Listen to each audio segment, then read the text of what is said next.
na po yung ating Christmas party. Kagabi, 11 po ng Disyembre. So sa araw po na ito, bago mag alas 12 po ng tanghali, ay tayo po susundo naman ng pasahero doon po sa gawin po ng Banawe sa Quezon City. So bali 4 na bus po kami at kami po magtutungo doon po sa Ciudad Cristia, kung hindi po ako nagkakamali, sa may gawi po ng bayan po ng San Mateo, Rizal. So tara, biyahe po ulit tayo.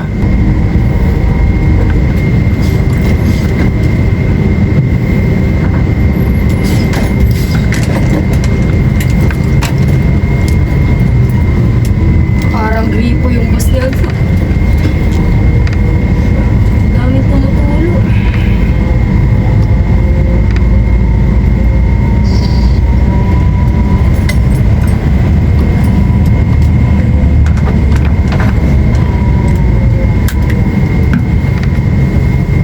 Uy, labasan na ng ating mga estudyante. Napakatagal kumilos ng mga nasa harapan nating bus kanina sa parking. Hindi naman tayo makalabas kaagad dahil sila yung nasa bungad.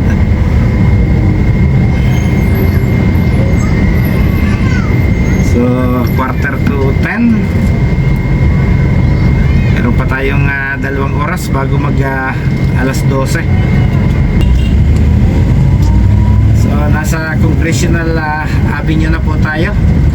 So, ang dulo po nito ay EDSA. Kakanan po tayo ng EDSA. Diretso po tayo doon sa may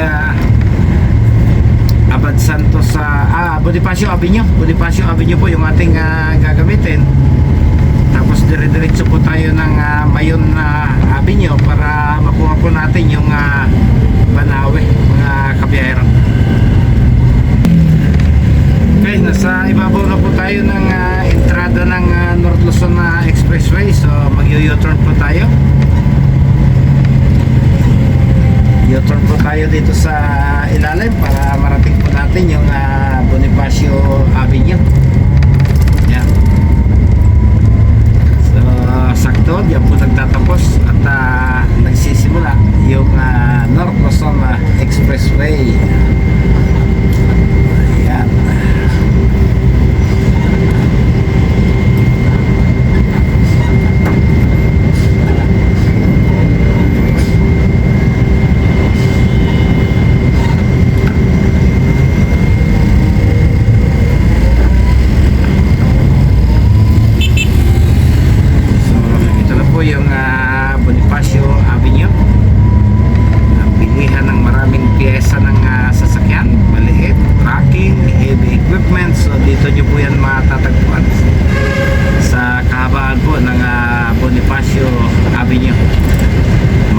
Mag-surplus na piyesa may mabibili po kayo sa lugar na ito.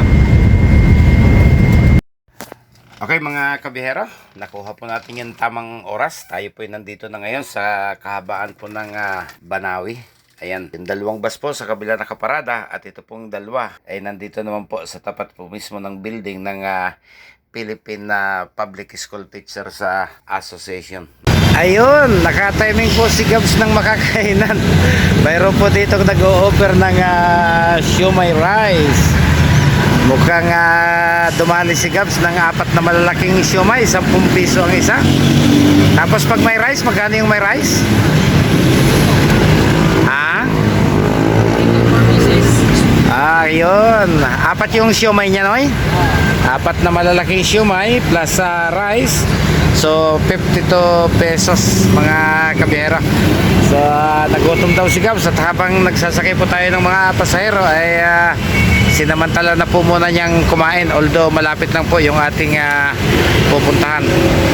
Okay naman po yung kanyang cart, malinis. Ayan. Yan po yung laki ng kanyang siomai. Ayan, 10 pesos po ang isa ng bawat piraso, 10 piso ang isa. Yun. So 1:30 na po ng hapon at kumpleto na po yung ating pasahero. So may nauna na pong isang bus at tayo na po yung kasunod. Kukunin po natin itong Quezon Avenue, tapos hahanap po tayo ng U-turn para ikot po tayo pabalik dahil yan po yung way patungo po ng Commonwealth, patungo ng Batasan hanggang sa marating po natin yung bayan po ng San Mateo, Rizal, mga kabiyahero.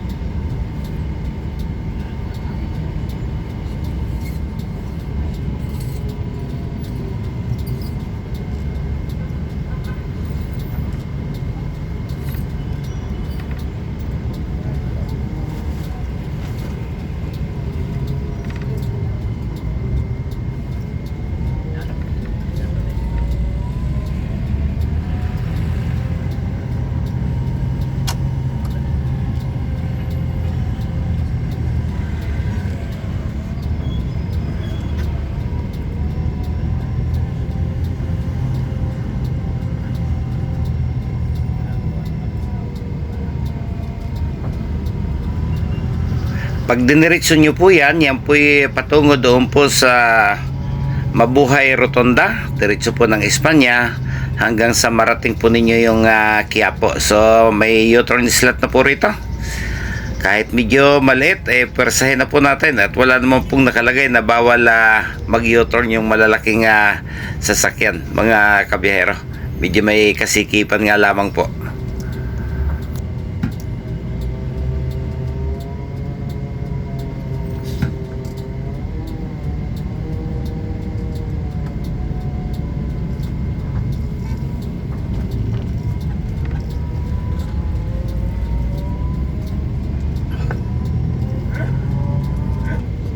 Ito na po yung Batasan Hills. Diyan po sa ating gawing kaliwa. Yan pong maraming puno sa kaliwa. Nandiyan po yung House of Representatives o yung Batasan.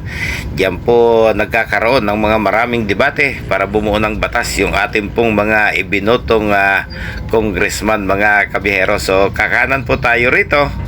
At ito po ay medyo mahaba-habang lusungin po itong kalsadang ito. At ito po ay magtatapos po doon sa mismo pong kanto kung saan magsasanga po yung daan. Yung kanan ay patungo ng Marikina. Yung diretso po ay yung under construction na C6 na padiretso po ng Bikutan, Taguig. At yun naman pong pakaliwa ay yun naman po yung bayan ng San Mateo kung saan po tayo ay magtutungo doon, mga kabiyahero.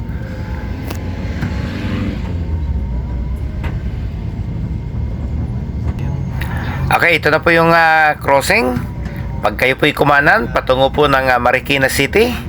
Pag kayo po'y dumiritso, yan po yung kadugtong ng ginagawang C6 na didiretso po patungo sa lungsod ng Taguig.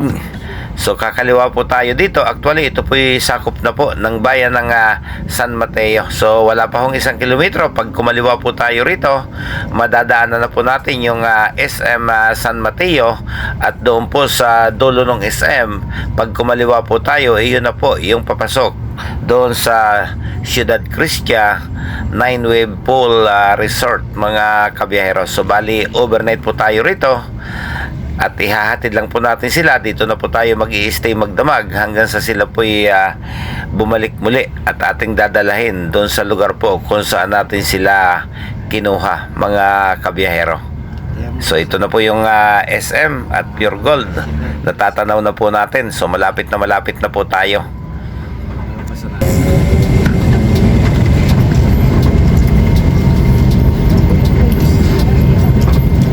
Sige, papasukan dito eh.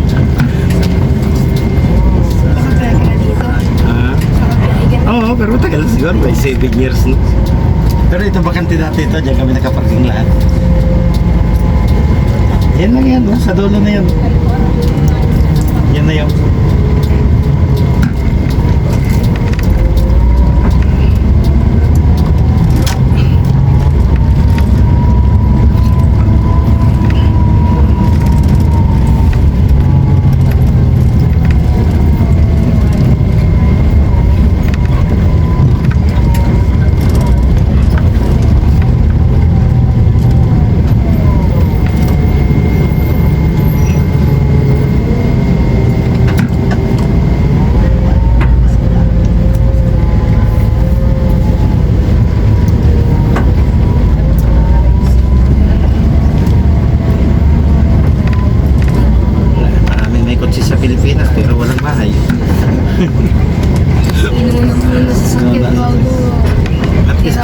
pinalaya sila, may masasakya sila. Oh, may ganda.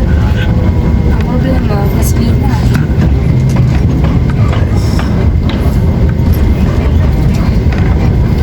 Ciudad Crisca 9-wave pool. 9-wave pool. Pumasok daw 8 waves lang daw. Naka-ready na nagka-cellphone. Hindi. May kuwan banda. May sasalubong sa inyo. Red carpet talaga. Okay, halos isang oras lang po. Sobra ng ilang minuto at narating na po natin itong Ciudad Crisca. Actually, kung wala pong traffic, mula po dun sa Banawe, wala pa ho talagang isang oras takbuhin yung lugar na ito. So, pagkababa po nila, magtutungo na po tayo sa parking at maghihintay po tayo ng isang gabi rito para ihatid natin sila muli bukas doon sa kanilang pinanggalingan. So, pansamantala, muli, maraming salamat po. Maraming salamat, Huslin. Maraming salamat po sa buong Team Lintec.